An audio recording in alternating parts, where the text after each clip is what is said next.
How do you know when you're getting old? And how do you know when you're no longer living in your time? Let's see if we can answer those questions. Let's get to work. Sing a song full of the hope that the present has brought us, facing the rising sun of our new day begun. Let us march on till victory is won.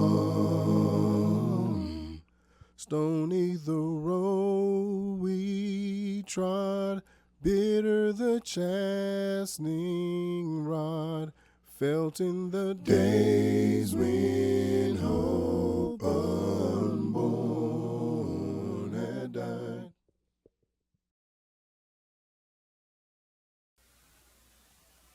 Power rising, King brothers and Queen sisters. Thank you for stopping by and welcome to the village. I am the village elder.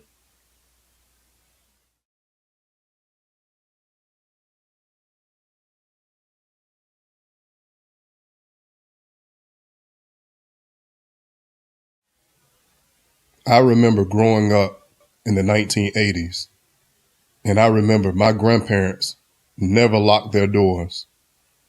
When they would leave and leave us children to the house, sometimes we would hide in the house when people knocked on the doors, just for fun. Neighbors would come, knock on the door. Neighbors would walk in the front door, walk the entirety of the house, and walk out their back door, never taking or stealing a thing, and shutting doors behind them. So I've witnessed my grandparents' time and the last vestiges of their time and of their generation and the lifestyle thereof.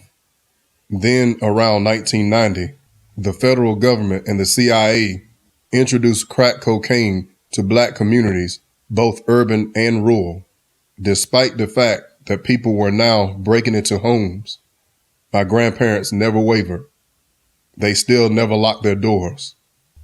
It was at this time that my mother told them that they needed to change their ways.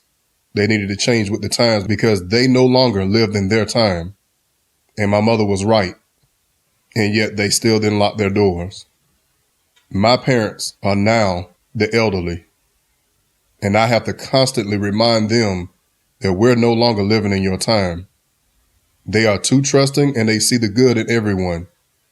And I have to remind my parents that people are now evil, disrespectful, and they don't mind harming elderly people. As a matter of fact, they have little to no respect for elderly people. These are evil, mean-spirited people. We no longer live in baby boomer times. And typically, people don't get it until it hits home. So my parents, a deacon and deaconess, have lived through our church being broken into and vandalized. Our new church van had the catalytic converter stolen from it, as have multiple churches around here. And then they also have seen on the news church killings, particularly the one down in South Carolina. They are now acknowledging that we no longer live in their time, that people have lost their minds. So I constantly have to stay involved with my parents and what they do, especially with people out there trying to steal the identity of elderly people because they see them as easy marks and technologically challenged. But that is the attacks on their generation. We don't live in their time anymore. I am a Gen Xer, and we, the Gen Xers, are the first of the middle generations who have to take care of, who have to be the vanguard for our elderly population and for our children. We have to stand guard for both. So it was easy for me one day when a young man came to me for help and asked me for my contact information to want to help this young man. I reached inside my wallet, pulled out my business card, and I handed it to him. And when I did, this young Gen Z snapper took my business card, pulled out his fucking cell phone, took a picture of that bitch, handed it back to me, and said, I don't need this no more. I took my business card back. I looked at it, then looked at him, and said, man, shit. Until next time, understand your assignment, stay focused, and remain resilient. Ashe. Lest our hearts, drunk with the wine of the world, we forget thee.